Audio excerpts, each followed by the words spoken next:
Hello students, this is Rahul Kumar.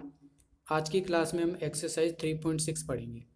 देखिए, ये exercise में आपको ज़रूरत पड़ेगी मैं से पढ़ने की। देखिए, मैं से क्या होता है मैं आपको बता देता हूँ। देखिए, कोई भी दो संख्या है, मान लीजिए एक संख्या है 6 और एक संख्या है 9। ठीक है, तो आप क्या करोगे, पहले उन दोनों संख्याओं के गुणनखंड लिखो। इसके कितने होते हैं, 2 गुणा 3। ठीक है, क्या लिखने हैं आपको, अभाज्य गुणनखंड लिखने हैं। और 9 के कितने होते हैं, 3 गुणा 3। तो में से क्या होते हैं, वो वाला अभाज्य गुणनखंड जो उन संख्याओं में समान हो, कॉमन हो। तो देखो यहाँ पे ये 3 है ना, ये ही कॉमन है, यही समान है। ठीक है, तो जो संख्या समान होगी ना वो क्या होती है, में से होती है। तो इन दोनों संख्याओं का में से कितना हो जाएगा भाई, 3। ऐसे नहीं है कि इनको 2 बार लिख लोगे आप, 3 गुणा 3 नहीं। जो संख्या कॉमन होगी वो बार एक बार होगी वो संख्या, तो इनका में से कितना आ जाएगा, 3। ठीक है भाई, अभी के लिए आपको इतना ही पढ़ना है। ठीक है, चलिए देखिए, क्वेश्चन है कि ए है 18 और 48 का आपको में से निकालना है। तो आपने क्या किया, पहले 18 के गुणनफल लिख लिया। देखिए कैसे, और देखिए अभाज्य गुणनखंड लिखते कैसे हैं। गुणनखंड ट्री मैंने आपको बताई थी। देखिए 18 है ना। तो आपके पास कोई भी ऐसे दो नंबर मन में आ रहे हैं, दो अंक आ रहे हैं जिनका गुणनफल 18 होता है। भाई मेरे तो मन में आ रहा है 2 गुणा 9, 9 दूनी 18 होता है। अब देखिए, दो को तो आप स्प्लिट नहीं कर सकते और इसके गुणनखंड नहीं कर सकते, तो दो को तो ऐसे कैसे लिख दिया। और 9 के कर सकते हो, कितना होता है, 3 गुणा 3, 3 3 9। यानी 18 के क्या हो गए, अभाज्य गुणनखंड 2 गुणा 3 गुणा 3। समझ गए बात। ऐसे देखिए 48, 48 के देखो, अगर मैं लिखूँ ना 48 है। अब आपके मन में कोई भी ऐसे दो नंबर आने चाहिए जिनका गुणनफल 48 होता है। भाई हमारे तो आ रहा है 24 दूनी 48। तो देखो 24 गुणा 2। अब दो को आप स्प्लिट नहीं कर सकते आगे, है ना। लेकिन 12 को तो कर सकते हो। 12 होता है भाई 24 को कर सकते हो 2 गुणा 12। और ये कितना हो जाएगा, गुणा 2। तो ये ऐसे कैसे, अब देखिए ये ऐसे कैसे रहेगा, ये ऐसे कैसे रहेगा। अब 12 की ओर कर लो आप। तो देखो इन दोनों को मैं लिख लेता हूँ ऐसे कैसे, पहले 2 गुणा 2, ये तो है ही हमारे पास, गुना। और 12 को कैसे कर सकते हो आप, 2 छिक्की 12, है ना। अब इस 6 के भी आप कर सकते हो कैसे, 2 तिया 6। यानी आपके पास 48 के क्या अभाज्य गुणनखंड आ गए, 2 गुणा 2 गुणा 2 गुणा 2 गुणा 3। ठीक है, और यही हमने यहाँ पे लिखा है। और इन दोनों संख्याओं का में से क्या होगा, जो इनमें समान गुणनखंड होगा, कॉमन होगा। तो देखो, एक तो 2 कॉमन है क्योंकि इसमें एक ही 2 आ रहा है, तो इन 4 2 में से आप एक ही 2 लोगे। समझ गए कि दोनों में कॉमन क्या है, समान क्या है। और एक 3 आ रहा है इनमें, तो 2 गुणा 3 = 6। यानी 6 क्या हो जाएगा इनका, में से हो जाएगा भाई। ठीक है, कि आपको कुछ नहीं करना, अभाज्य गुणनखंड लिखो और जो कॉमन है, जो समान है दोनों में गुणनखंड, वो आपका आंसर हो जाएगा। वो क्या होगा, में से हो जाएगा। देखिए 30 के आपने लिखे 2 गुणा 3 गुणा 5। 42 के गुणनखंड लिख लिए 2 गुणा 3 गुणा 7। अब देखिए दोनों में समान गुणनखंड कौन कौन से हैं, एक तो 2 है ना, और एक 3 है।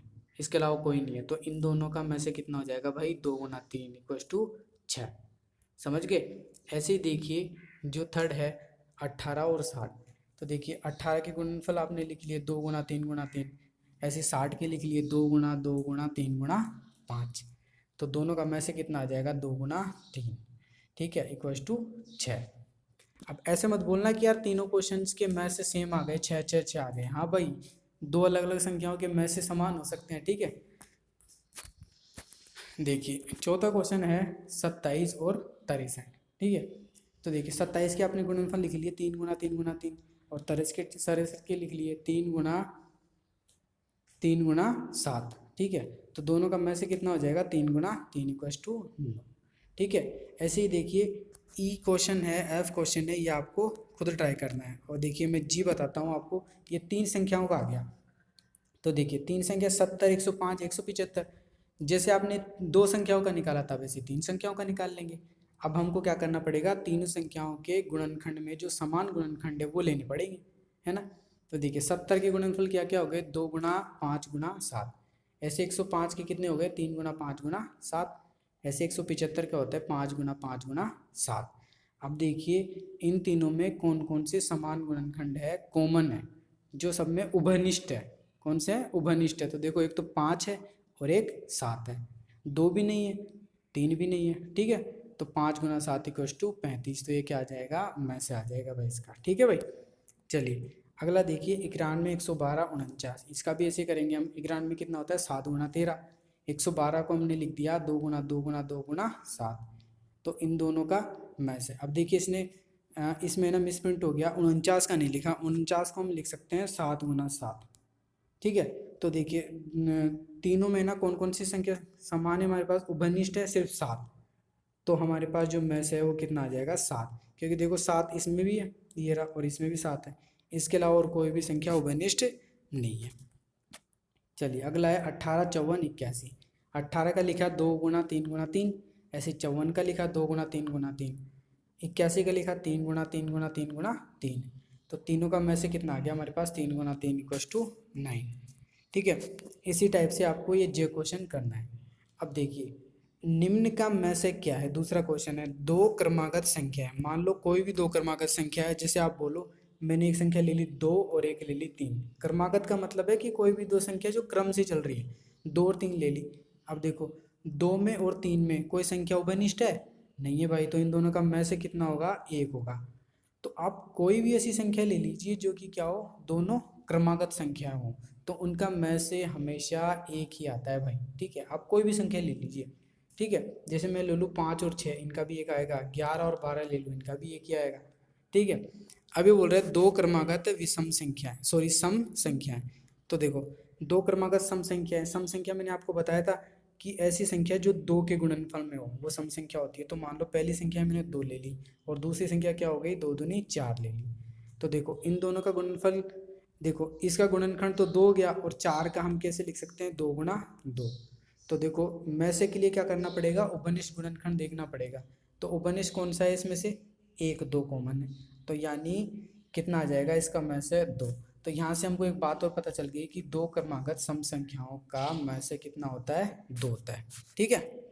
देखिए भाई अगला है दो क्रमागत विषम संख्याएं।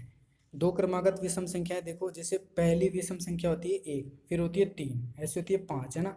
तो देखो 1 और 3 ये दोनों क्या है विषम संख्या है, क्रमागत विषम संख्या है। तो इन दोनों क्रमागत विषम संख्याओं का HCF यानी में से कितना आएगा 1 ही आएगा। क्यों, क्योंकि भाई इन दोनों में कोई भी क्या नहीं है, उभयनिष्ठ गुणनखंड नहीं है। ऐसे 3 और 5 देख लो, इन दोनों में कोई भी उभयनिष्ठ गुणनखंड नहीं है, तो इनका भी कितना आएगा 1 आएगा।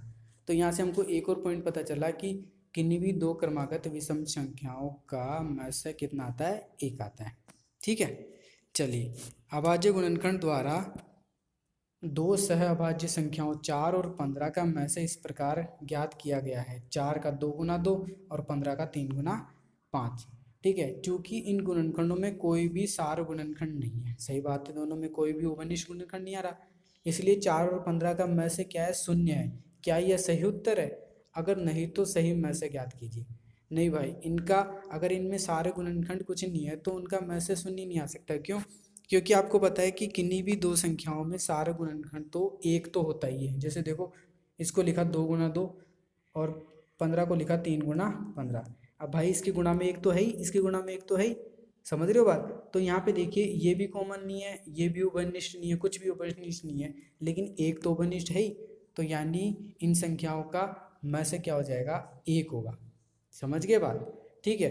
तो हम यहाँ से बोल सकते हैं कि किन्हीं भी दो सह अभाज्य संख्याओं का में से भी 1 ही होता है। तो ये थी हमारी आज की क्लास, मिलते हैं हम नेक्स्ट क्लास में। Okay bye bye, thank you.